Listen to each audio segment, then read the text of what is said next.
St. Paul Organization and Policy Committee to order. Doesn't look like we might be ready to do roll call. We're ready to do roll call. Roll call, please. Oh, can you do roll call? Oh, I can do roll call. Oh, we don't do roll call? Oh. All right, we'll skip roll call right we're all here. Everybody's here. Okay, we have 3 items on our agenda this morning. And the first 2 are both related to our new legislative drafting process. As folks remember, both when legislation is coming forward from council members and also when legislation is being proposed by the administration. One of the steps in the process before it advances to drafting is to come to the policy committee for discussion. And this is our opportunity to ask questions, express our opinions if we have them right now and want to share them, give one another and staff a bit of input as to whether or not this is something that the council wants to move forward. And following the policy session, we will then look to have someone sponsor the legislation and work with the department staff and the city attorney's office on drafting. So as you're listening to these presentations, keep that in mind and think about whether or not that's something that anybody here wants to advance. And with that, we'll start with our first item, which is cart sharing ordinance for multi-unit properties. And we are grateful to have Ms. Haas and our public works staff here this morning. Good morning. Good morning. I'm really excited. This is something we've been wanting to do for years, so I'm very happy that we have it. I don't have a presentation and I have no printouts because I have no ability to do so. We are getting slammed on phones, as I think you're all aware, so we're fielding about 1,000 inquiries a day from residents right now. So, what we're proposing is to allow cart sharing among multi-unit properties, so those that have 2 to 4 units. That affects about 6,500 properties in our garbage program. We don't expect that all of them are going to want to or need to do this, but there has been a large number of community members that have expressed an interest in cart sharing, especially for multi-unit property owners that have multiple properties adjacent to each other. They have 4 units, there's a single person in each property. What we're proposing is, rather than requiring each unit to have a garbage cart, that each lot or parcel ID would be required to have a cart. So you are in a 4 unit, you could have 1 cart if you wanted. Most people probably would not go down to 1 cart from 4 units, but there might be some that would want to take us up on that.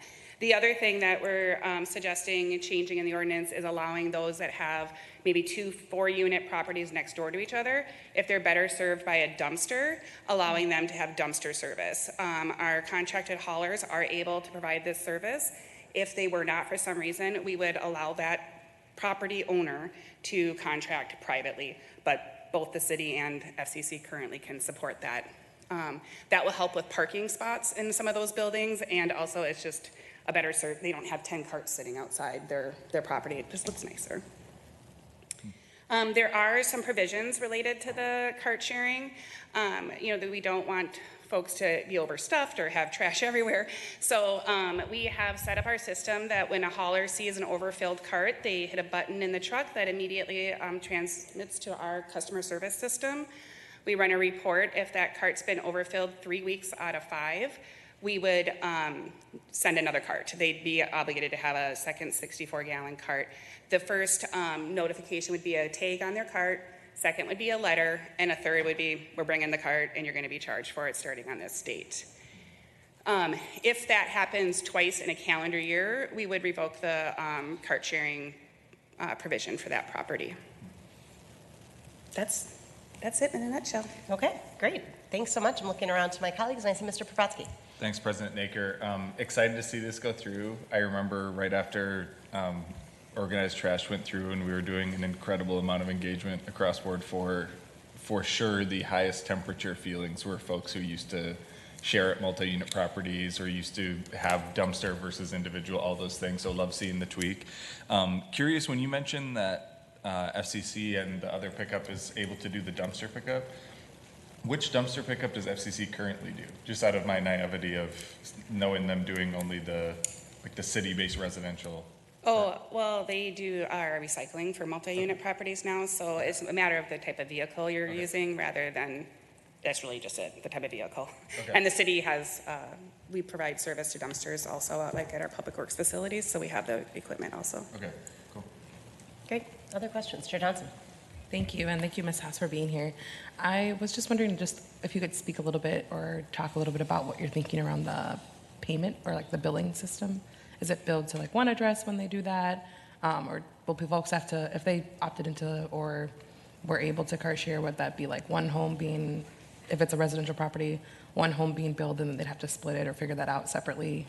So our billing system now is that we bill the property owners. So there's only one bill for a multi-unit property now, and that wouldn't change. It would just be the number of carts on the bill. And this does not apply to adjacent single families.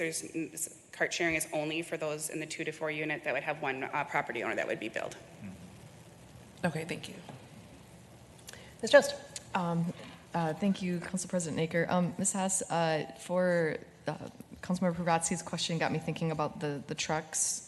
So with the cart sharing, will the same like FCC trucks that we usually see that go to like individual homes, will those be the same trucks or will they be bigger? And then I guess same question for the dumpsters. Are larger trucks required to empty the dumpsters? Well, some of the trucks are larger just because of the capacity, so they Okay. might be a 25-yard versus a 20-yard or something like that, but they're not as significant. I don't think you would notice it, maybe. Oh, okay. But I don't anticipate a dumpster service like exploding in the city. It's Right. really not. It's for a few people. We've, during the advisory committee, we met with a lot of multi-unit. In the last year and a half, I've also gone out to several property management companies that have these situations, and we're talking maybe a dozen that I would anticipate going to dumpster service. Okay, thank you. Great. Vice President Kim. Hi.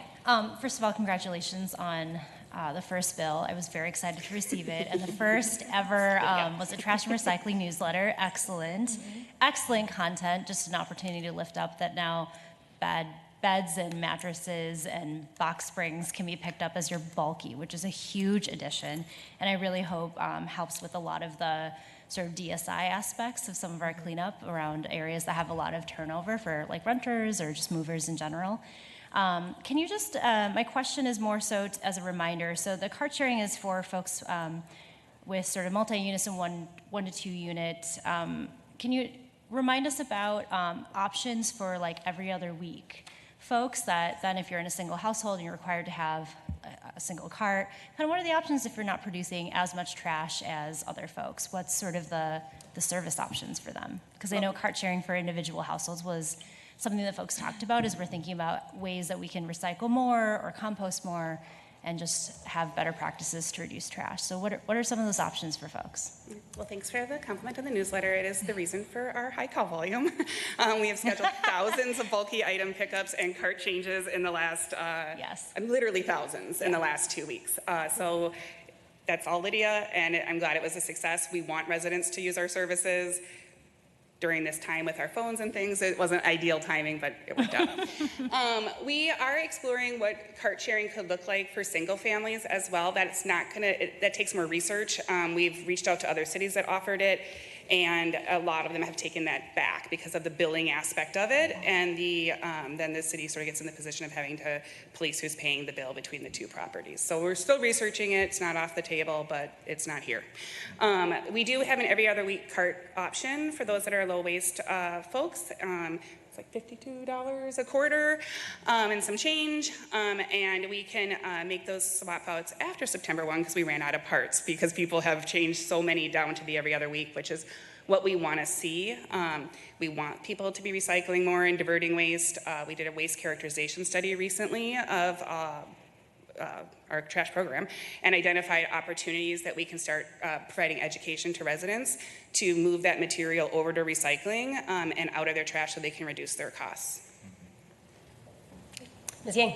Thanks, Council President. Well, I just want to share I'm really supportive of bringing in this option here, and I want to echo what some of my colleagues have said about this being brought up by residents. I definitely have heard about this both from individual homeowners and then also folks who live in multi-unit properties. I'm wondering if you can share about when you all are hoping to have this roll out and what the timeline for it looks like, and then also to what the Council Vice President brought up, like how common is it that we do hear an interest from individual homeowners about wanting to do the cart sharing option? Well, after this meeting, I'm going to publish it in the paper, so we'll get it on the council agenda. We are putting an earliest start date of January 1. We just need some time to get things set up. We'll open applications in October, so we can start prepping for that. You know, if we do get a rush and we have a ton of CART jobs to do, we want to be prepared and get that in place so people aren't waiting. And I think Lydia's already got the form set up and ready to go once that goes live. I don't really know. How many people? I'm gonna say it's gonna be, I guess, is less than 10% are probably gonna cart share at first.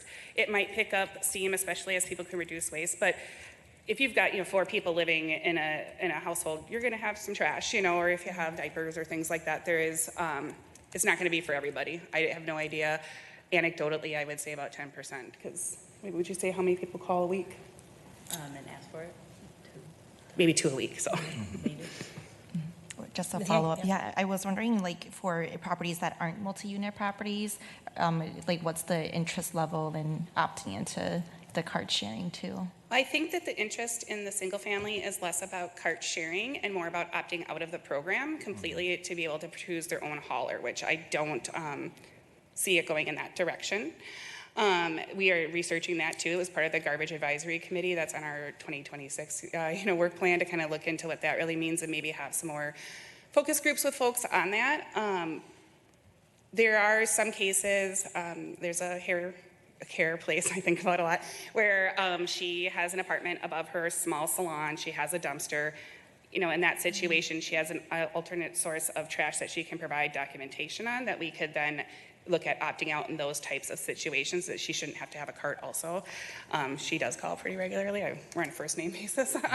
So those kind of situations, but we do hear about cart sharing from a minority of residents, but it's mostly the opting out of the program completely or wanting the organized trash program to go away. Great, thank you. I'll just make a last comment by sharing that it's really great to hear what long-term some of the different things that you all are exploring is. So thanks for sharing about that, and thanks for your work too. You all have been really great at responding to residents. So I really appreciate the work you're doing. Thank you. Thanks, Ms. Yang. And I would echo those comments. I think your department has really shown what we always say, that we can make changes to ordinances when we see how they're working or not working. We can tweak along the way. And when we rolled out organized collection, I know there were a lot of questions about that. Creating the organized collection advisory group has been really helpful, I think. And the fact that now you're coming to us with actual action steps based on those recommendations that you received and that you've been hearing from constituents really shows that we're listening. And I think it'll make the program a lot stronger, as all of my colleagues have said. So thank you very much. Any other final comments from folks? Otherwise, as Ms. Haas mentioned, this one was already kind of through the chutes a little bit more, so we will be seeing this on an agenda coming up really soon, but we wanted to make sure it came to policy committee first in case there were any massive objections to that. Doesn't sound like there were any, so thank you very much. Thank you, guys. With that, we will move on to our second item, which I think is a little bit earlier in the process, and this is proposed ordinance amendments for city registration for the state of Minnesota cannabis. And I think we have Director Macy and Deputy Director Najalik and Mr. Johnson. The whole contingent. Welcome. Good morning, Council. Yes, so wanted to get in front of you today about cannabis registration. Arguably the most regulated thing that the state has taken on since liquor. So the law itself is about 120 pages. The rules are about 130 pages. So that can tell you the scope of how much the state is regulating this. One small piece of that is for the city. So we'll go through some of the background, what our role is in that, do a refresher with Tony on the zoning piece that was passed fall of last year. And then Dan will take over and get into more of the specifics related to the ordinance. And just for a point of time, we do have another presentation that we'd like to start at 10:45. So we can take maybe 10 minutes on the presentation and then give us time for questions. That would be. I will motor through the 16 slides. Thank you. So The statute is 342. It was originally passed in 2023, but has had some minor changes in 24 and in 25. I think we'll continue to see changes as, like I said, this is a lot of law, and as things get implemented, and I believe that there will be some tweaks. It did create 14 license types. That's in addition to the 2 low potency types that weren't considered licenses before. So all told, 16 license types are under the statute. So I know this is a lot of information, but it's really just here so that you can reflect back on it. These are all the different license types, and across the top are the different activities that can be conducted under those license types. So not every licensee will be looking to do all of these things. Let's say in a micro business, they might just be looking to do a subset of those items. Like I said, the law is extremely complex, and as businesses get rolling, they might elect to just do a sliver of the business while they grow in that into phases. The registration does not happen with all 16 of these types. Registration only happens with the retail portions. So the state's responsibilities are all about the business operations, the security plan and camera requirements, the age requirements, advertising. All of that happens within the state enforcement. They also do, so you're familiar with the enforcement that we do related to liquor licenses. That is not in our hands in the city. That type of regulation and that enforcement is all within the state. The city's responsibility is the zoning compliance, which again, you all passed in September of last year. And as part of the state law, we are given 30 days to approve the zoning and to say, attest that the applicant complies with fire and building. Dan can correct me if I'm incorrect about this, but rarely do we see an application that we're able to approve in that 30-day timeline because of where they're at with the city processes versus the state processes. So they're just not far enough along with the city processes for us to be able to say that they're approved from our side within that 30 days. Doesn't mean that their application is dead. It just means that they need to do some more work before they can move forward. Once they're approved by OCM, or actually OCM just changed this, we're able to actually give registration ahead of OCM's approval. Obviously, they can't operate until they have a license. Sorry, and OCM is the Office of Cannabis Management. Try not to use acronyms. Sorry about that. But we collect the fees and ensure compliance. Part of the registration piece is that we do youth compliance checks annually, which is similar to our youth compliance program that we do with tobacco right now. And there's a portion for the city to be able to have event permits for cannabis events. So this is that in more of a timeline perspective, but they apply through the Office of Cannabis Management. Office of Cannabis Management has been pushing applicants to reach out to cities early and start asking about what the requirements are.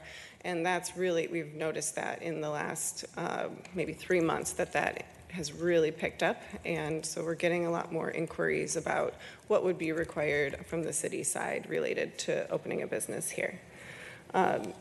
The OCM then consults the city about that zoning and approval.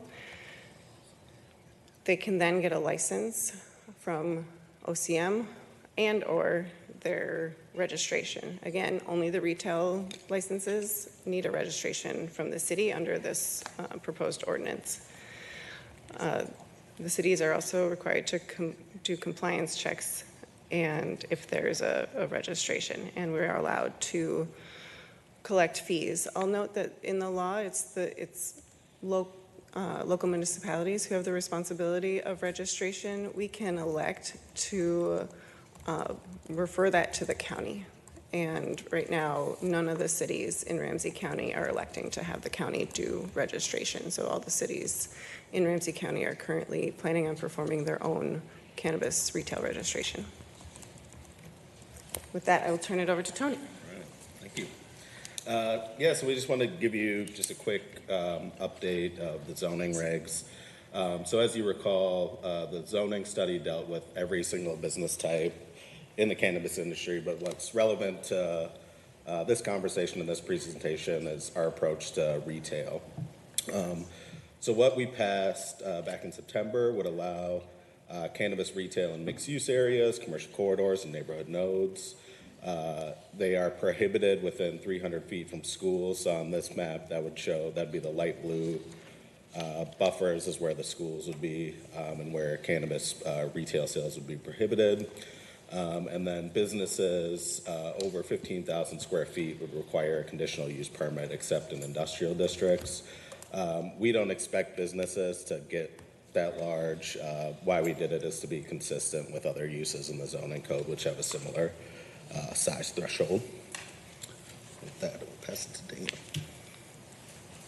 Excellent. Good morning.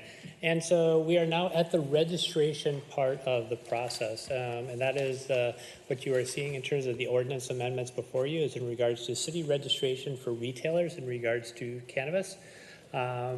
We can, as a city, limit the number of cannabis operations and businesses. We have chosen not to. And so it's an unlimited. So really trying to create an open market for people to be able to take advantage of this opportunity economically. And so once again, as the director mentioned, the entities that are required to register with the city are the retailers. Of the 16, these are the 5 that we will be registering. So these are the 5 license types from the state that we will be registering. And once again, as the director mentioned, very complex, all the different things that go with it, but this is sort of an outline of those. So we must issue registrations to retailers who have approval from the Office of Cannabis Management, have paid the registration fee, are current on all property taxes, and are in compliance with city code, including zoning, building, and fire code. So they need to meet all those. If they meet all those, we must provide a registration for them. One of the things that we have an opportunity in terms of, as a city, our ability to regulate, as the director mentioned, most of it's in statute. We do have provisions in terms of time, manner. So one of the things that in our ordinance is allowable hours of operation. The proposal is 8 a.m. to 10 p.m. on Mondays through Saturdays and Sundays 10 a.m. to 9 p.m. The exception being those with a liquor license would be able to sell in line with the hours they have for their liquor license, because you'll have establishments who have the mix there, and that way it will allow them to sort of have a similar operating versus having one close here, one close there. They would be able to use that one license hours to determine their full hours. And then retailers are required to provide free of charge hazardous waste collection for used e-cigarettes and or vaping devices. So not a lot of regulations when it comes to registration, because once again, a lot of it's in statute, but the hours one is one that we are proposing. Age compliance checks, as the director mentioned, that is one of the things we are required to do, which is why we get a registration fee. So annually we'll be going out, just like we do for tobacco retailers, to ensure that we are seeing youth compliance in regards to the age. We have the ability to suspend a registration with a failure or not, but we will work with the Office of Cannabis Management around any penalties associated with the non-compliance. Once again, a lot of the enforcement is going to be at the state level. Temporary cannabis events, this is where we have a little bit more latitude in terms of we get to approve it. It's really a city ability here. In terms of statute, temporary cannabis events can last up to 4 days. They may or may not allow consumption. It's up to the person requesting it. They must receive city approval, be limited to attendees age 21 and older, not sell or permit consumption of alcohol or tobacco, and have security services. So from our standpoint, things we're looking at, once again, we're sort of modeling after the temporary on-sale liquor license, very similar in nature. So you'll see in terms of no more than 3 4-day, 4 3-day, 6 2-days, or 12 one-day permits in a combination not to exceed 12 days per year.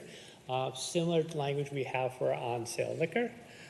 Permits may be approved with or without on-site consumption.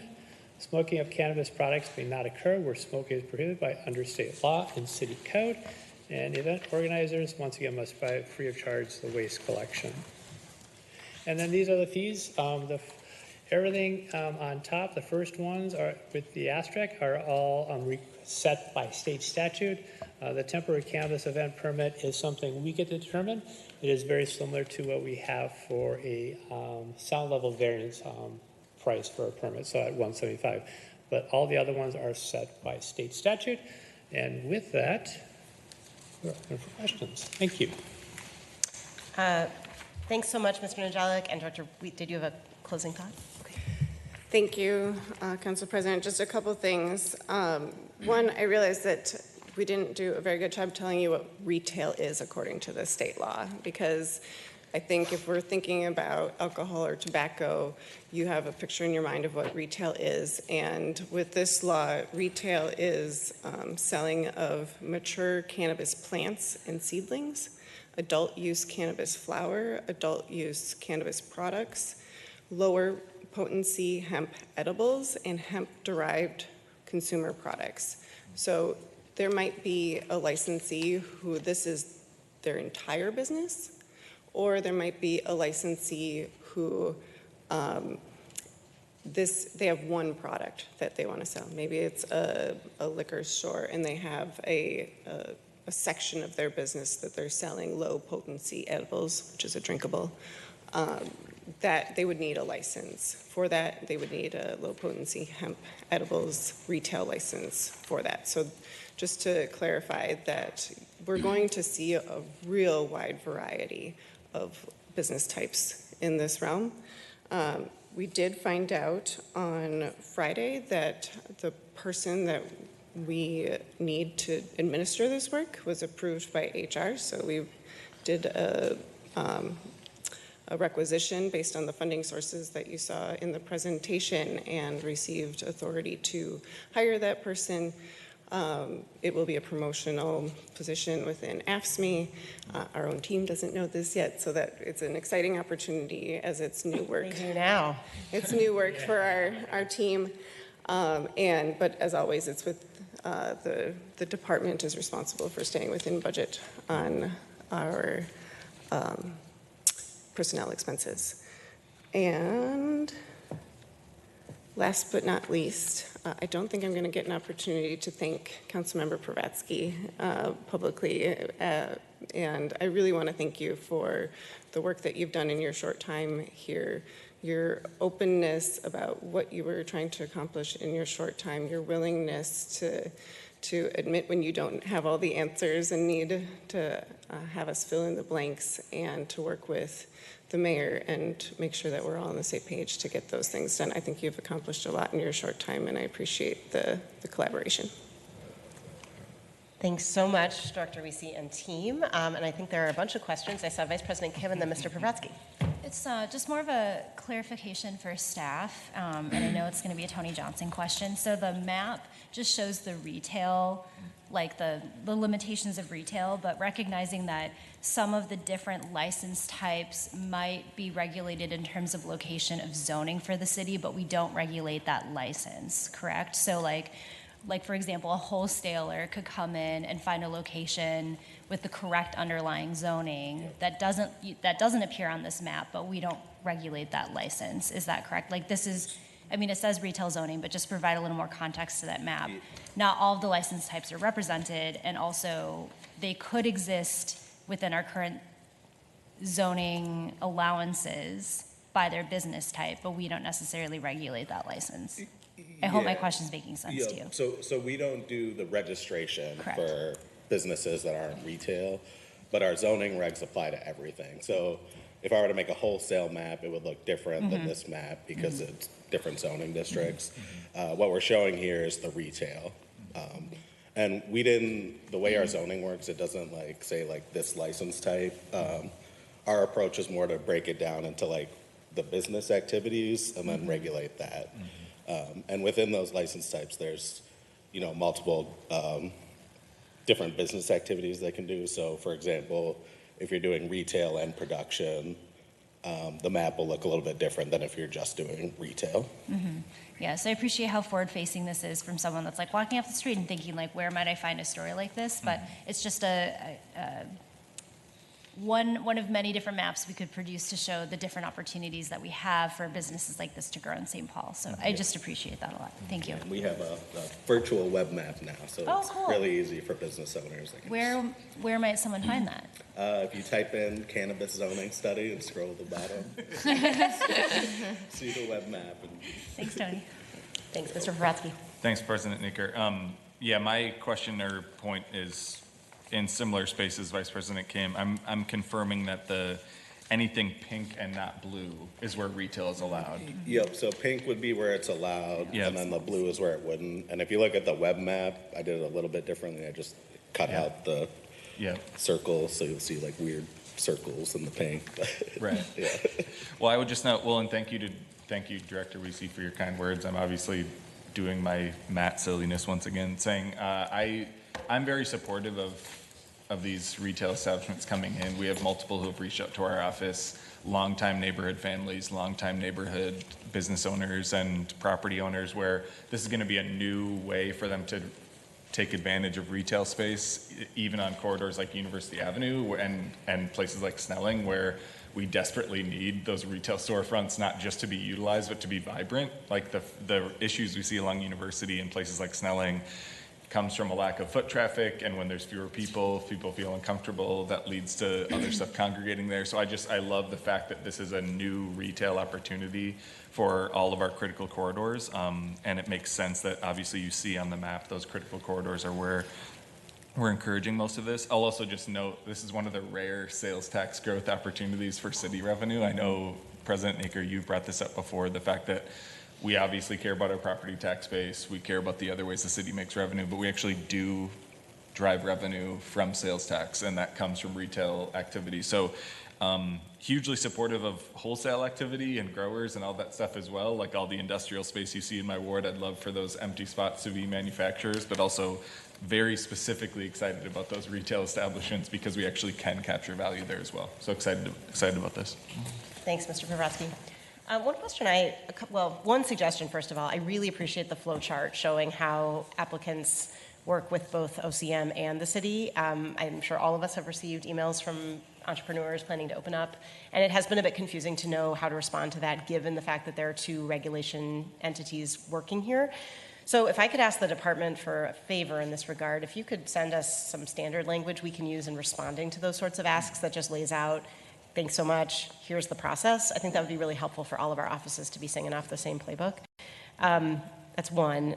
And then second of all, I just wanted to clarify, Mr. Najalik, when you were talking about the fees, very important for us to be able to recoup the costs of enforcing this ordinance, especially given that the state has now yanked all of the local taxes that we were supposed to be able to receive from this, apart from general sales tax, I believe. Wondering if, when you say maximum set by state law for all of these except the temporary permit, does that mean that this is the maximum set by state law, and we are charging it? Thank you for the question, Council President. Yes, that is the maximum that is set by state law, and we are requesting the maximum because we know what it costs to do this work. And as you'll see, that one of them is $0 is the maximum we're allowed to charge. And obviously, we'll be doing that work at a loss. Well, and I would just ask, as the Council Vice President and I are talking about, despite the fact that this has been set by state law, and we know that state statute is always looking out for the best financial interest of the cities, to let us know the gap between this and our costs, because that is something that we can then add to our legislative agenda if it turns out that these fees are not sufficient to cover the costs of enforcement, which it sounds like we're already anticipating they won't be. But let's track that so we can then advocate for that. And then lastly, and then I'll cede to my colleagues here, the hours of operation, I might have missed this, but is that tied to something else where we have the same hours of operation? They seem a little Just wondering where they come from. Council President, thank you for the question. So it's a blend of things. State law dictates minimum hours of operation, and if I had to guess, I believe that's so that because there's you can't prohibit retail altogether in a city. That's part of the state law. I think this was a way to also say, and you can't allow it and allow only like 1 hour of operation. So there's a minimum number of hours of operation. There's a minimum number of retail licenses that are required to be allowed by each city. There's some additional hours that the city gets to decide whether or not they can remain open in those hours, it's like the wee hours of the morning.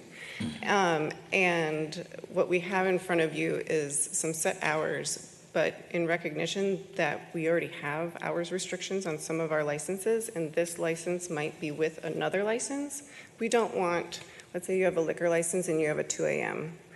to say like, oh, we have to stop serving this at midnight, but we can continue serving this till 2 a.m. That seemed a recipe for, non-compliance. So the ordinance that's proposed in front of you essentially says if you have another license with us, you follow the hours of operation related to that license. Thank you, Director. And that part makes a lot of sense to me.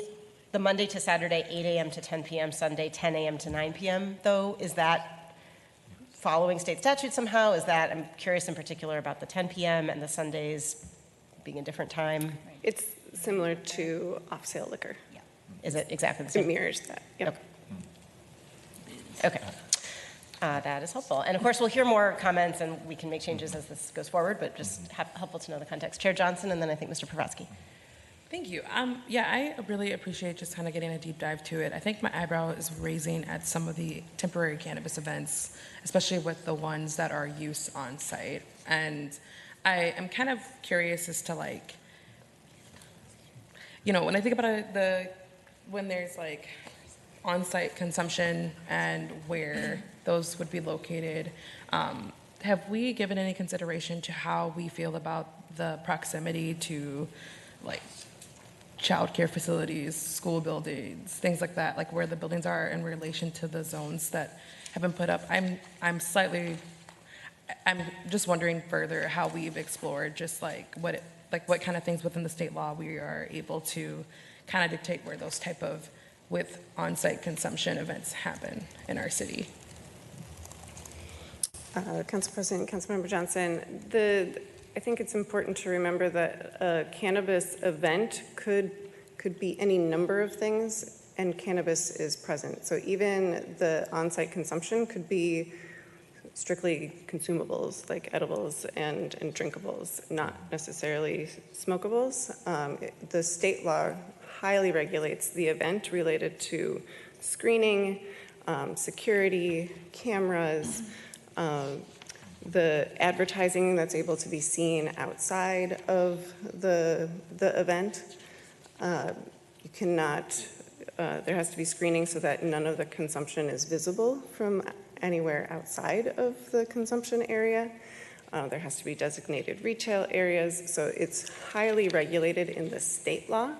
And so some of what's in the proposed ordinance is a reflection of us just reiterating those, but also the pieces that we want to make sure that we capture for the city. They could be outside or inside. And it's another thing that I think we often think about events as strictly being outside, but this could be held in Roy Wilkins Auditorium. And we wouldn't have smokables, obviously, in Roy Wilkins. So it can show up in a number of ways. We have not proposed anything related to youth. I will say that if this is proposed in a park, parks has their own rules and regulations, and they're able to build on top of anything that is in here. Additionally, the owner of the property has to agree to the event. So, for instance, I find it unlikely St. Paul Public Schools would host an event on their property.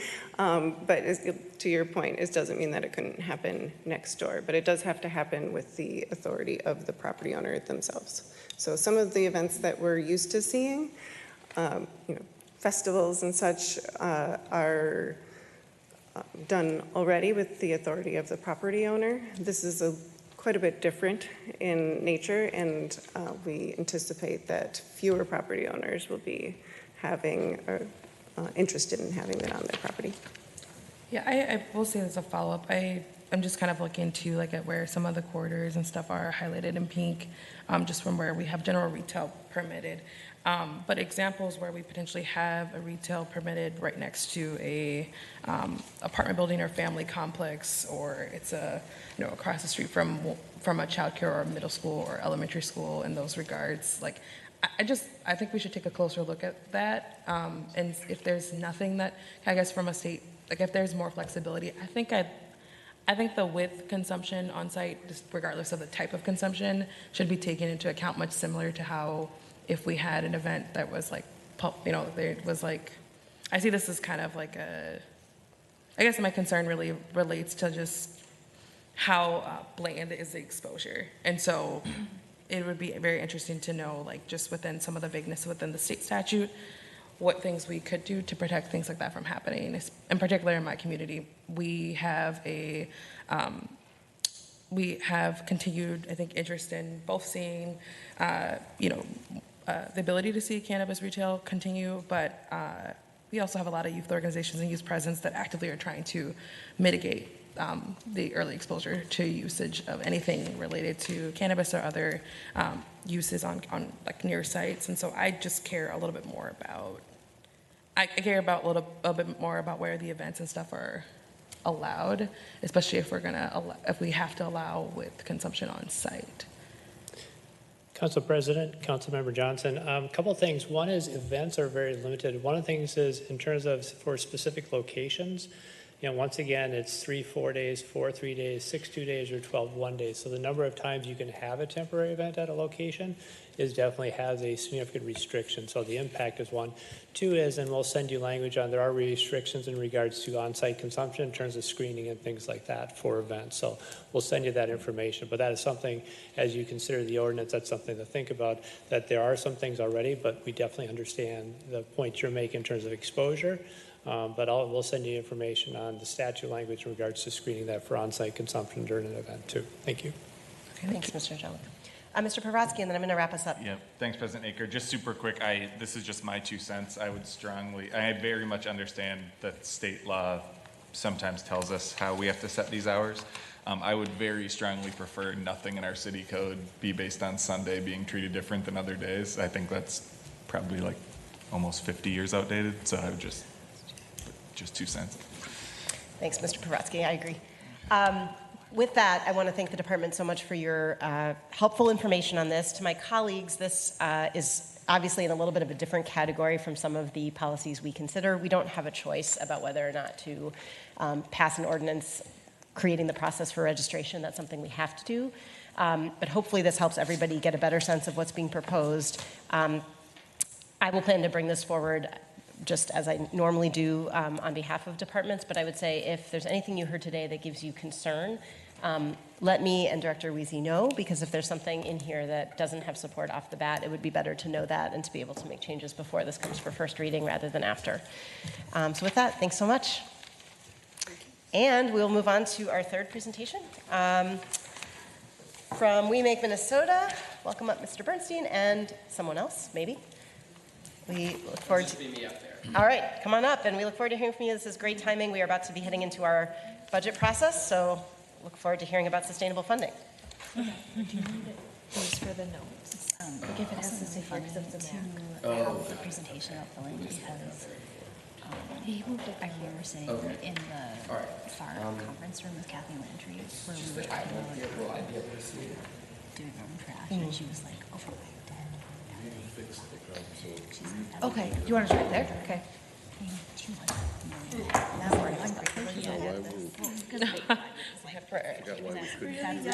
be fair, that's what we live, but it's just funny to be like, oh, we got doing it. I remember like So the presentation instead of being on there like the others, is on this device. Okay. So that's. So if you can do it from here, that'd be great. Right. On the ballot, she was just like, That's so funny. are you kidding right now? I can maybe. It's not like as volatile as possible, you know what I mean? Like, I think it was the only time we heard it. Just took a second last time. I'm seeing movement. There you go. Okay. I think she restricted it to the odd hours. Yeah, I think we should. Yeah. Here's the thing. Okay. Yeah. Yep, and I'm seeing it on this side too. Yeah, just make it. Oh, yeah, that's true. There. Hi. Hi. Sorry. President Naker, members of the council, thank you so much for having me. My name is Eric Bernstein. The coalition director of We Make Minnesota. We are a labor and grassroots coalition working mostly at the state level. But basically, we are a tax and budget coalition. We're a sort of a pro-revenue, pro-public investment group of organizations. I was invited or sort of first contacted by council member Kim, who is familiar with our work, and she asked if I'd be willing to come talk a little bit about our perspective and try and relate it to the St. Paul, to the city level. So I'm really honored to be here. This is really cool. I'm a city kid. I grew up in New York City. I live in Minneapolis. I'm sorry. But I really think cities are super important. Local government is extremely important, state and local, but especially locals where the rubber meets the road, right, on all the things that we pay for and need to sort of get through our lives. And so thinking about how to fund local government's very important, and it doesn't occupy a lot of the media. It doesn't occupy a lot of our collective attention all of the time. Do we have a tech issue? That's okay. It works out here, but I'm not seeing it back there. Okay. So one option is we can zoom in on this from the camera. Is this on there? Mm-hmm. Let me see. Apologize.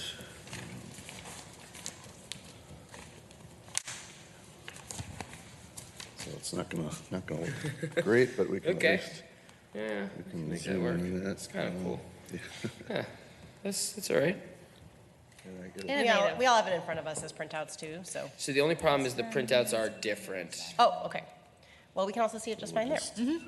Get that centered on there and. Okay. Yeah. Can you make that work? Yeah, I can make that work, I think. All right, sorry about That's that. an interesting. Where the heck is The that? voice activated. Okay. Okay. Is that me? Okay, no. We're innovators. Yeah. I understand you guys have had some technical setbacks recently, so thank you for bearing with me. Yeah, so these are our organizations, just so you know who we are and kind of where our perspective is coming from. And like I said, just a little background on how we came to be. All the organizations, some need money for schools, some need money for healthcare. Came together and said, if, you go out, advocate for that, and we go advocate for this, then we're really just fighting against each other. So let's, group together and work together to grow a pie that's big enough for everyone. And so I always like to put up this silly pizza slide here. But so as far as today goes, I work at we work at sort of at the state level, we get granular, but to me, the most important part of our work is the bigger picture perspective. And so I'll go through some things. Please feel free to interrupt with questions or comments, even if they're not related to exactly what I'm talking about. I've got a lot more content in this presentation than we're going to get to today. And so I'd rather talk about the things that you feel are relevant and interesting than get too sidetracked or focused on exactly what I have down. I will also say there's a bunch of slides that are not in your packets, which was completely my fault for adding a bunch of stuff late. And so, looking up here will probably ultimately be the best way to track where we're at. I'll start with what I start most of my presentations with, which is kind of zooming way out. Because you all are focused way in on St. Paul, and you're dealing with your constituents, and you're dealing with all these challenges that you're facing with road construction and infrastructure and all those sorts of public works questions. But as public officials, I think it's really valuable to think about the context in which you're working. And maybe you know this stuff already, but the United States is a low-tax country. That's something we don't hear about. That's certainly not the attitude of the media. It's certainly not the attitude of our current political moment. But just comparing ourselves to other developed economies, to other large, wealthy nations, we raise and spend less as a share of our total wealth than almost anywhere else. And so this yellow bar, that's the United States. All the bars represent different countries. These are members of the OECD. So these are major developed economies. And that darker bar in the center, that's the average. And so we're about a third in terms of how much money we raise in tax revenue, state, local, and federal, a third lower than the OECD average. And we're substantially lower, even much lower than that, than some of the higher tax, higher spending countries. So, a third, imagine if your budget was a third larger for funding St. Paul's needs. That would obviously make a big difference, right? But that actually understates sort of what's going on here. So here, this next slide is all of the same large developed nations, but now instead of just total spending as a share of the economy, we have total spending as a share of the economy on the y-axis. So higher spending countries go at the top and lower towards the bottom. But now we're also comparing that to total wealth. And so there's a yellow line that's going up towards the top right corner, right? And that's the trend line, which you probably know. And so that means that as countries get richer across the developed world, they don't just spend more money total on public goods and services because they have more. They actually put more effort into funding public goods and services. So their share of public spending rises as they get richer, with one major exception. That's the United States off in the far right. We're the largest economy in the world, the richest, or per capita, we're the richest nation on earth. But we spend on public goods and services more in line with some of the lower wealth, smaller economies of the OECD. So if we followed the national trend, we wouldn't actually just spend a third more on public goods and services, but we would actually spend twice as much. Now, of course, I'm not advocating for you to double taxes on your constituents, and that's never going to, I don't think, realistically happen in our lifetimes. But just understanding that as you're facing these challenges of communicating with your constituents and the public about the resources you have and the challenges you're facing, whether it's retaining effective public workforce, hiring for all those positions, doing road work, anything like that, there's a reason for that. Compared to other countries, we don't invest in the public welfare the same way they do. And so it's, I sometimes say it feels this way because it is this way. And so there is, yes? Sorry to interrupt you. No, please. You were in the flow. This is very interesting and very devastating. I'm curious, when you're talking about public spending. Yes. What does that include? Does that include defense spending, for example? Yes. That's an excellent question. So every time I do this presentation, I say this thing where I'm like, I really need to do a different version of this slide, because this is all, this is all total state, local, and federal. This is revenue, not spending. So spending would look a little different because we do borrow to spend, but it's similar. But yes, to your point, we would actually be lower if we were trying to compare apples to apples, because the United States spends a lot more, to your point, on national defense than other countries. And also a lot of other things that we spend more on that other countries spend less on. And so if we were to compare social welfare spending on things like housing and education and healthcare, we would be even lower compared to the other nations. So that's a great point.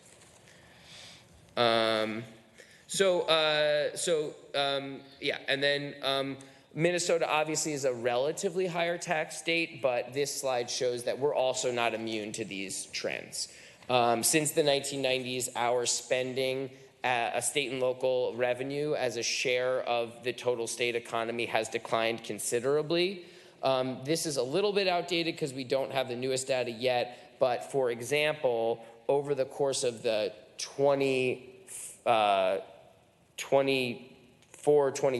biennium, we would actually have had $14 billion more to spend on public goods and services than we did.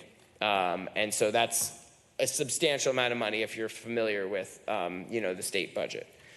So we are also sort of in this same, swimming in this same water of, what I would describe as austerity, especially since the 90s. And there's another version of this slide that I don't have in this presentation, but it overlays our percent population of color over this graph, and it is essentially the inverse of the funding graph. So as we become a more diverse state, we actually spend less on the collective whole. And there's a great book by Heather McGee called The Sum of Us that talks about public investment in the United States during the period of integration. And essentially her thesis is summed up by the recognition that in the South, rather than integrate public swimming pools, they closed them. And so we in Minnesota, which was historically a very white state and becoming a less white state, we're facing a similar question and challenge of, are we going to continue to be a high investment, high public welfare state as we grow more diverse? Or is our diversity going to fracture that commitment to one another? And that's something to also consider. Another just sort of broad point before I dive into sort of the city funding stuff, this is a slide that we developed to help illustrate something I think is very important. And that's how this state of underfunding sort of impacts public perception and support. And so I use this to describe what conservatives, the term starve the beast, which is a sort of, conservative strategy of underfunding government. And I think that this is sort of how it works. And it's a brilliant strategy if your goal is to erode public trust. As we defund things, they become less functional. And people get frustrated that their city services are not up to par, that their streets are not repaved, which obviously leads to less public political approval and support, and then to less funding. And the cycle continues. And so you, as elected officials, are sort of stepping into a world that has been going through decades of this cycle, where, we have hollowed out a lot of social welfare programs. We have, lost a lot of effective funding for infrastructure.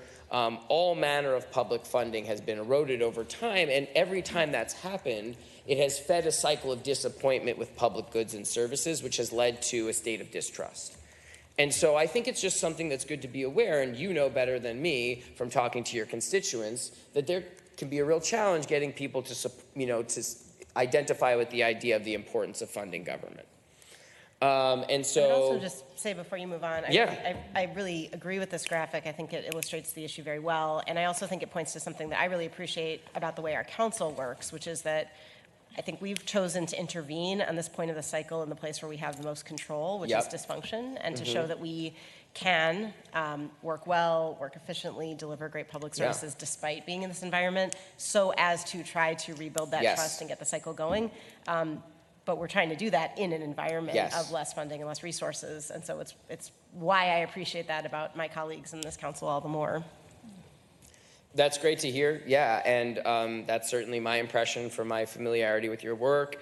And and I would just say, my presentation is a lot about funding, and I am tax positive, as I say, but I don't want you to come away with the impression that I think that money is the only thing that can improve public service, right? I think that there's lots of strategies for using the dollars you have more effectively, of trying new experiments that will, excite people and catch people's eye and impact them in their daily lives. And so I certainly think that that is a brilliant way to try to use your position to, sort of create an environment that is, more inviting of collective action.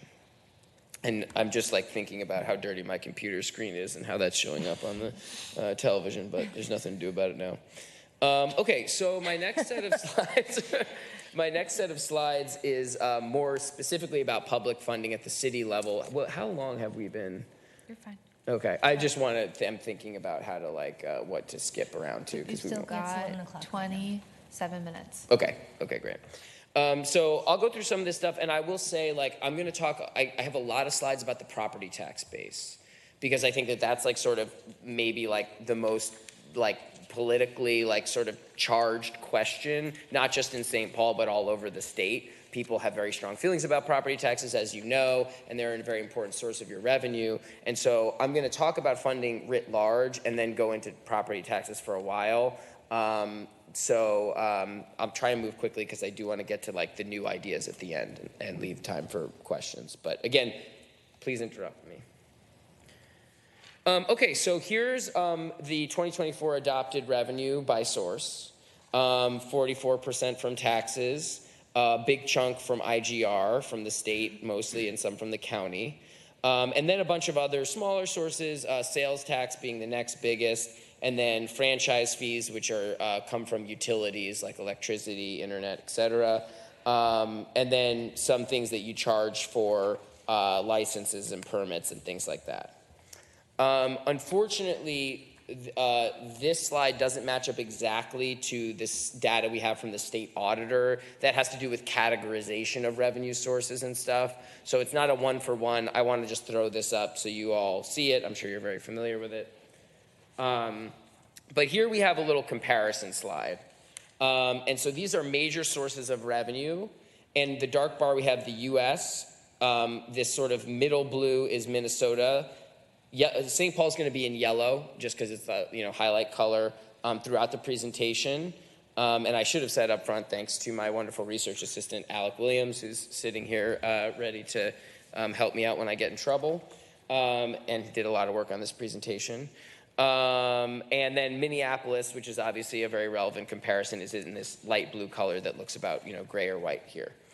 And so the numbers floating above the bars are for St. Paul specifically, so I don't have the exact comparison for each group, but you can see the relative relationship. And so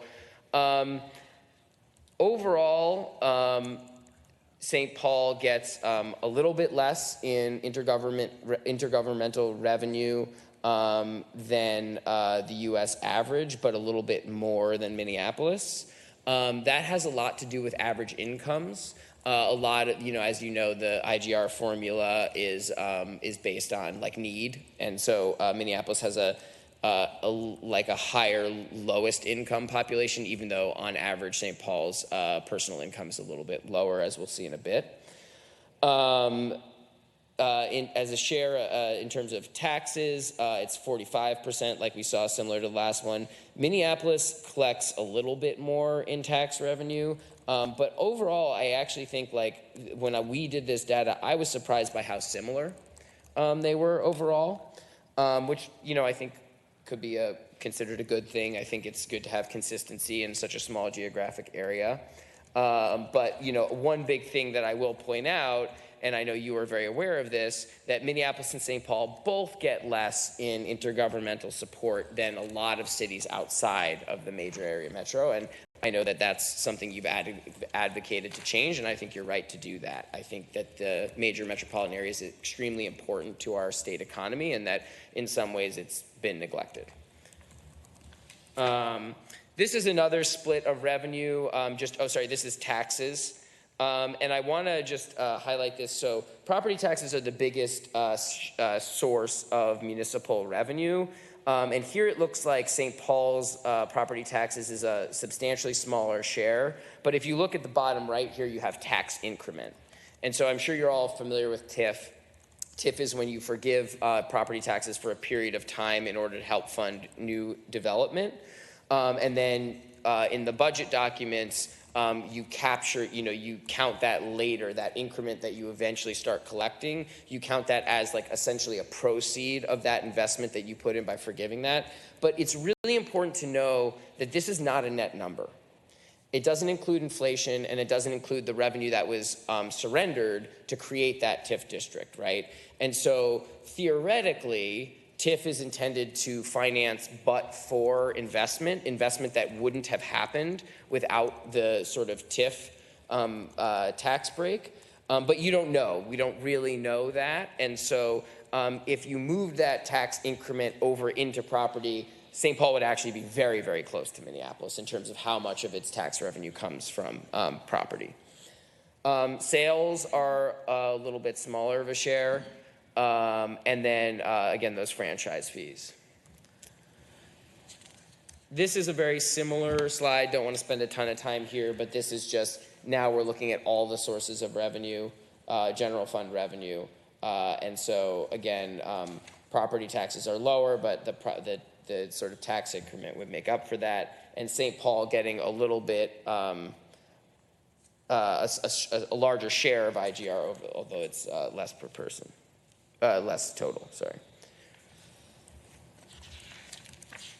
Okay, so that was just sort of breakdown of the different revenues. This next section I think will be a little bit more interesting, frankly. So this is total expenditure growth over time, and I just thought it'd be good to spend a little bit of time on these slides so that you all can put this in some context. And so I'm just going to compare Minneapolis and St. Paul because cities outside of the metro area are sort of apples to oranges. It's just hard to compare very different sorts of structures. And so here's growth just indexed to the base year, so 2013 to 2022. And you can see that St. Paul has grown, public spending in St. Paul has grown slower than Minneapolis, about, what's that, a little over 30% growth since 2013.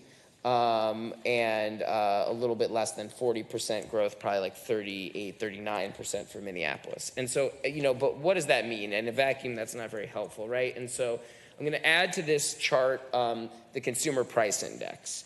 So that's essentially inflation. And when you look at it like this, you'll see that both cities are growing a little bit faster than the rate of inflation. However, that's consumer prices, and obviously the things that governments spend money on are not the same as the things that consumers spend money on. And so the personal consumption expenditures is the preferred deflator. And so now we see a different picture, a substantially different picture, where both cities' spending has actually lagged inflation, and especially since COVID. Obviously, we had high inflation after COVID. The biggest difference is that most of what cities spend on is personnel, right? One way or the other, whether it's directly or through contracts. And the price of labor is growing substantially. And so I do think that this is an important recognition that while, levies go up, you've levied some new sales taxes as well, you, in my opinion, are doing the right thing by trying to maintain a budget that is reflective of changes to the economy. Public spending, has to sort of keep up generally with the pace of economic growth in order to sustain the public investments that make that growth possible. And so I'm going to throw one last comparison on here, and that is per capita personal income. And so that's a more broad measure of economic growth. And now the gap between St. Paul's spending and like sort of that, reasonable comparison is substantially larger. Per capita personal income has grown almost 50% since 2013, and St. Paul's spending, again, has grown just a little more than 30%. And so as you find that, challenges in funding the services that you want to invest in, I'm not saying that it's going to be easy to keep up, but I do think that it's important to think about that reality. And of course, the state spending tracks personal consumption growth, like economic growth, more closely because it's over 50% of their revenues coming from the income tax. Mm-hmm. Without an income tax, sales and property taxes don't grow at the same rate. And so you do have a harder job as city officials in sort of maintaining city expenditures that can keep pace with the costs and the demands of a modern economy. And Mr. Bernstein, do you happen to have that green line disaggregated by race or other demographics? I think one of the challenges we often face, to your point about income taxes, is that not everyone's income is growing at the same rate. And when we increase property taxes, it's not progressive, and it doesn't take that into account. And we see that mostly hitting our lower income neighborhoods. I have some stuff similar to that. And actually, no, sorry, I don't have any demographic breakouts in this presentation. But just a note on this statistic, I'm using it here just as a measure of economic growth. Mm-hmm. This is so this is like personal income is an economic, in this sense, is an economic metric. that talks about like all manners of payments to people and entities within the region, as opposed to like household income or something like that. Does that make sense? And so just to note, I'm just breaking out the difference here, that in total since 2013, St. Paul, it's 2012, not 2013 is the base year. Is that right, Alec? 2013, okay. So since 2013, total economic growth in the region has increased 108, or in the city has increased 180 million versus 120 million for the city budget over those 11 years. And so, you know, the difference is $60 million just in dollar figures. Okay, so that's kind of just some perspectives on the budget overall and how it compares. The next section is property taxes. I want to just pause here. Any questions about this or anything else? And I certainly can try and get back to you with questions about the demographics, household income, and things like that. No, I appreciate it. Just trying to make sure we're taking away the meaning from the Yeah. great data you have. Yeah. It doesn't look like we have questions, so we'll keep on. Okay. Now the fun stuff. So property taxes, very controversial. Property taxes are probably the most controversial source of revenue that we have. People, I'll be frank, they hate property taxes by and large. I know that from knocking doors in various elections, and just from living in society, you hear that. I will say that I am a property tax apologist. I think there's a lot of reasons that property taxes are actually quite an effective and fair way to raise revenue. And I will talk a little bit about progressivity versus regressivity. I regret that I don't have the right slides to do that, but I'll just talk it through. But just to say here a few pros and cons. Taxes are a Henry George tax that's named after an economist named Henry George. And that's basically that it's good. He said that it's good to tax things like land that can't be destroyed or avoided because of taxes. So like we have the land we have, people are going to want to put it to good use. And so if we tax land, we don't risk losing that valuable land that we have. Unlike with, income or business investment, not that we shouldn't tax those things, but people can leave to try and avoid those taxes. They might, some economists would say they might work less if they're disincentivized to work, et cetera. That can't really happen with land. And so that's a good thing about them. The way we set levies with property taxes means that we more or less can count on the revenues that we intend to raise. Whereas with sales taxes and with income taxes, we could raise income tax or sales tax and have a recession, and all of a sudden, where'd all the money go? With property taxes, you've got really good dependability on the revenues that you're going to collect, which from a public, planning perspective is very valuable.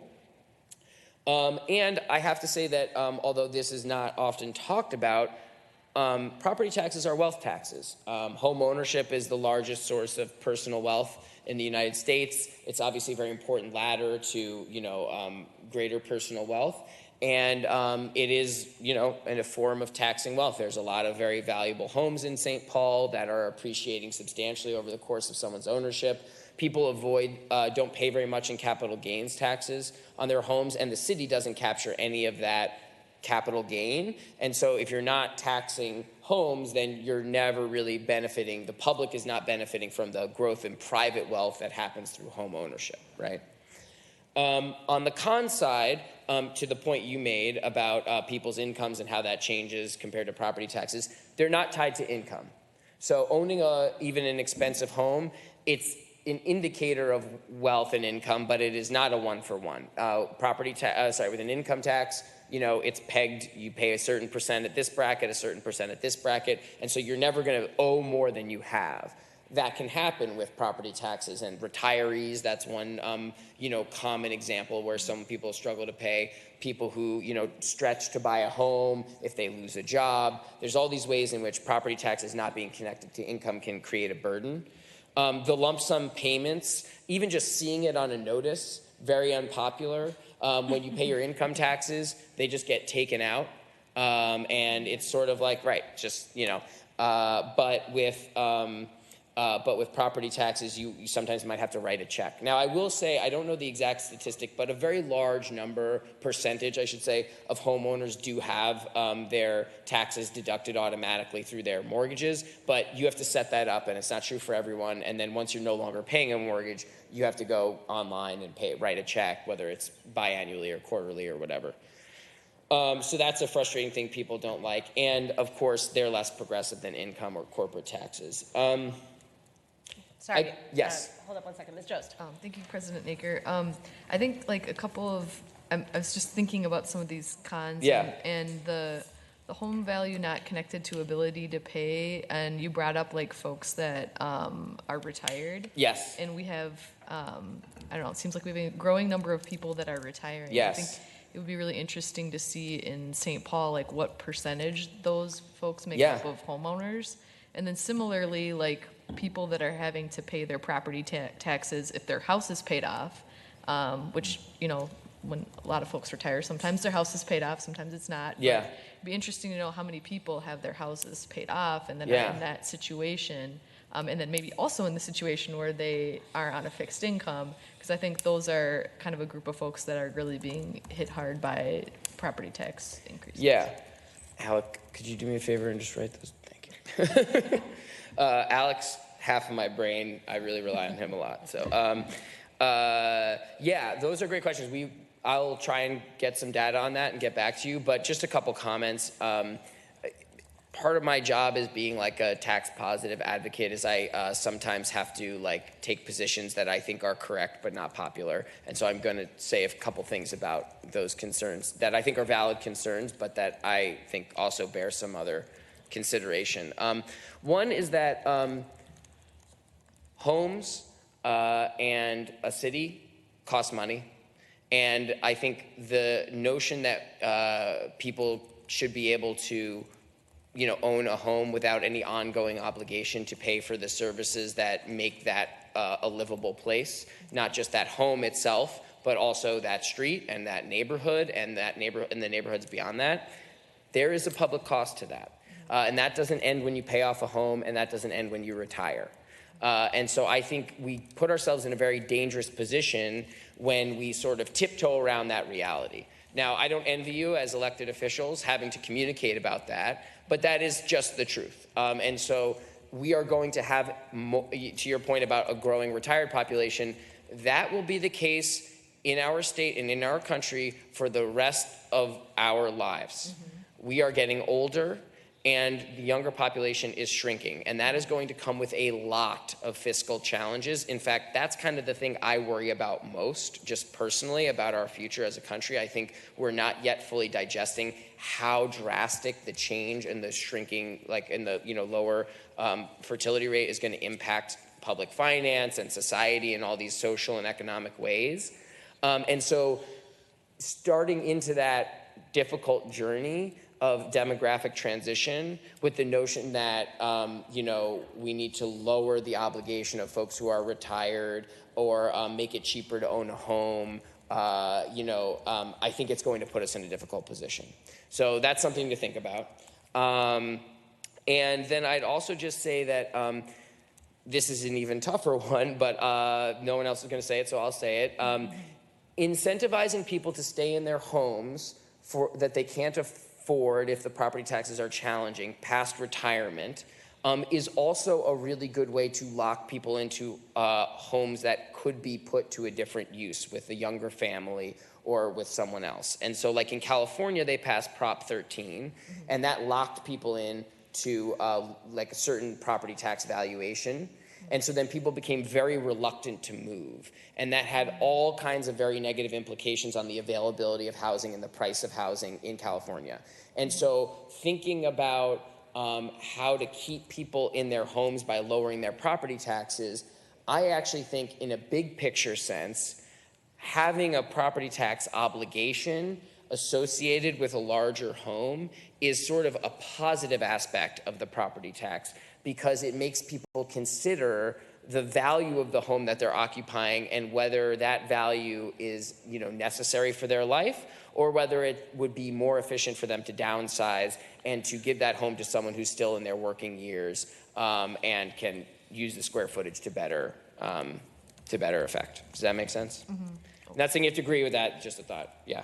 Yeah, I really appreciate kind of your insight on that, because I agree. Like, we do hear from a lot of folks that are really challenged with property taxes, but I think your point about the cost to live in our city and take advantage of the amenities in your neighborhood doesn't change when you paid off your home. I think Right. also, folks that have paid off their home, like, also had the financial ability to pay off their home too. So I think I would generally agree with that. And I think it just, like you said, we are just in a challenging position as elected officials with like the concerns we're hearing. Yeah, and I think that that this is going to require like a cultural change, and I think that we're probably only at the beginning of that conversation. So that's why I just kind of want to say how I think about it, and you all can think about it, and we can have more conversations, and you can talk with your constituents. And I honestly think people are responsive. Like, I spend a lot of my time talking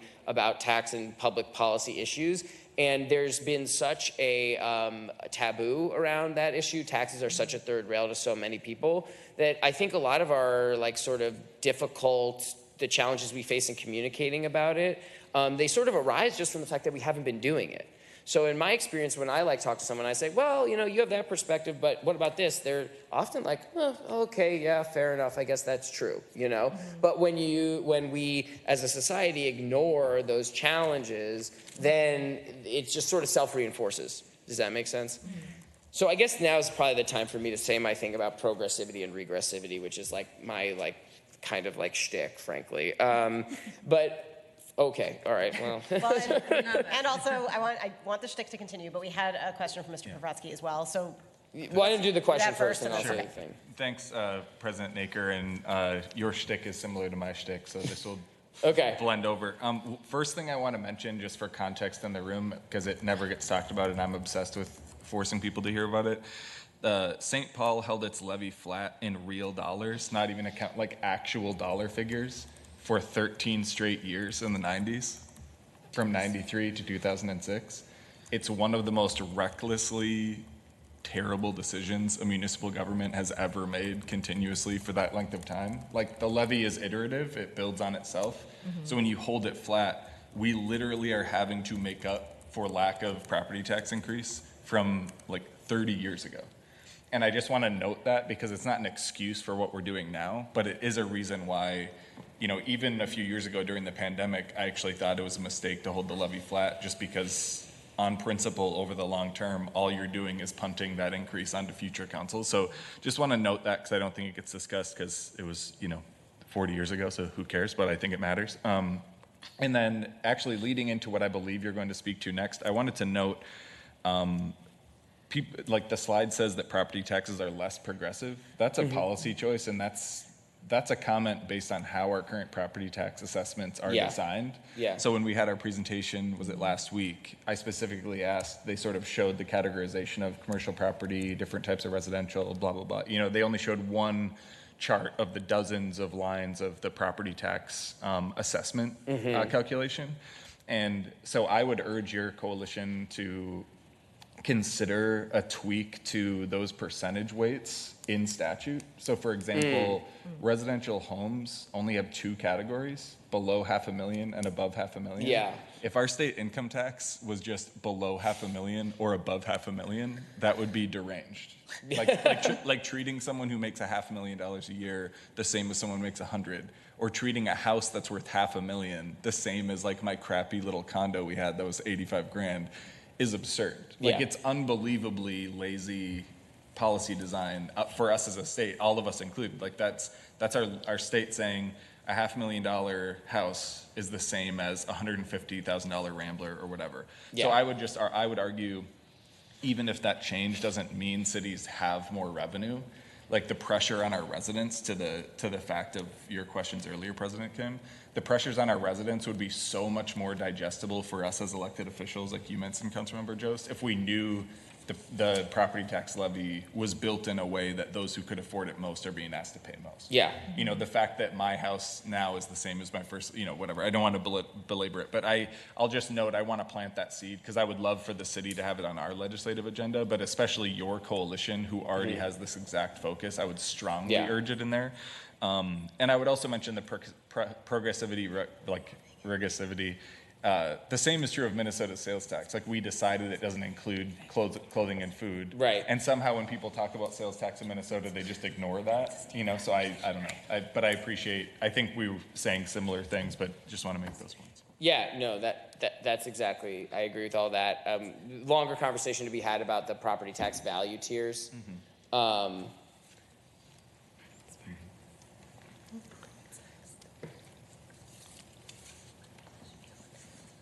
Okay, so we are at basically a time. Yeah. Why don't we do, with the permission of my colleagues, another 3 to 4 minutes. Okay. Give us some time for questions, and then this is fascinating stuff, but we have a really busy day, so. Yes, totally. So can I just maybe And specifically, yes, I think people are really interested in what next. Yes, what next? Okay. So this is like, I don't do, as I said, we're mostly state focused. I have some thoughts. I'm going to probably just say a disclaimer. My coalition partners don't necessarily support. This is more just me thinking about municipal finance, kind of as a person who thinks about these issues. But yeah, so to your point about structure, right now the property tax is based on the value of the physical structures on the land, right? Like single family home that has more value, you know, et cetera. I know that many of you are familiar with the concept of a land value tax, so you assess based on the value of the land. And what that means is that you pay the same tax whether you're holding an empty lot for speculative reasons or you've built like a 10-unit apartment building. And obviously, I think most of us would agree we want more density, we want more homes for people. And so having a property tax structure that inherently incentivizes density would be a very interesting thing. And we would need permission to experiment with that from the state. But that is something that folks are pushing for. So that's a suggestion. And I have some results on here. In Pennsylvania, the studies indicate that there's a 5 to 10% increase in density. And that's very substantial. There's a slide here that just talks about what would be taxed more or less under a land value tax. And so actually single family homes, even those pay a little bit less. And it's really like parking lots and vacant land that pay a lot more. That would then incentivize people to sell those properties to someone who wants to make a much better value of them. So that's one thing. This is the most controversial, most off my normal stuff that I want to, of the whole presentation. But I really do think, I'm from the East Coast. It's a lot denser there. And I think that the amount of land in St. Paul in particular that is being eaten up by highways and highway adjacent infrastructure is truly enormous. There was a whole section of the presentation about tax base and how tax base drives property tax rates, drives levy capacity. I think that, it's a very complicated and it's a big question, but thinking about the future of I-94 is extremely important. There's a great study by Our Streets, Rethinking I-94, that has all kinds of incredible analysis that I really highly recommend if you haven't seen it already. And this is a chart here that is just tax capacity per square mile. And you can see the difference between Minneapolis and St. Paul, right? There is just so much more tax capacity in Minneapolis because it is so much denser. And so, thinking about the future, thinking about the challenges we're going to face, and, our desire to create more affordable housing and all of that, I-94 is really only just one example of potential for shifting land away from sort of car-centric design to people-centric design. But I really think it's worth considering that. I'm a real believer in that and how it will, create all kinds of economic development opportunity. And related to that, there is this concept of an urban wealth fund. There are international economists who believe that cities in particular are vastly undervaluing the resources that they own and how they utilize them. So there's things like social housing, there's public enterprise, where we can, make better use of city amenities and land, so that some of those things can create income, and they can fund new programs, and they create more density and vibrance using innovative like public funding tools. So that's something to look more into, and I can send more information about that. And then finally, I'd be remiss if I didn't mention local income taxes, because I know they're studying them in Minneapolis. I'll be honest, I have my questions about a local income tax. I think if you had a really, really excellent long-term idea about what to do with new revenue, then I think you can almost always justify new revenue. However, just like passing an income tax, you can only do that once, basically, right? Even if you could get legislative permission, that's low-hanging fruit in a sense that you can only pick so many times. But in terms of progressivity, in terms of sustainability, ability to pay, et cetera, obviously I would be remiss not to mention it.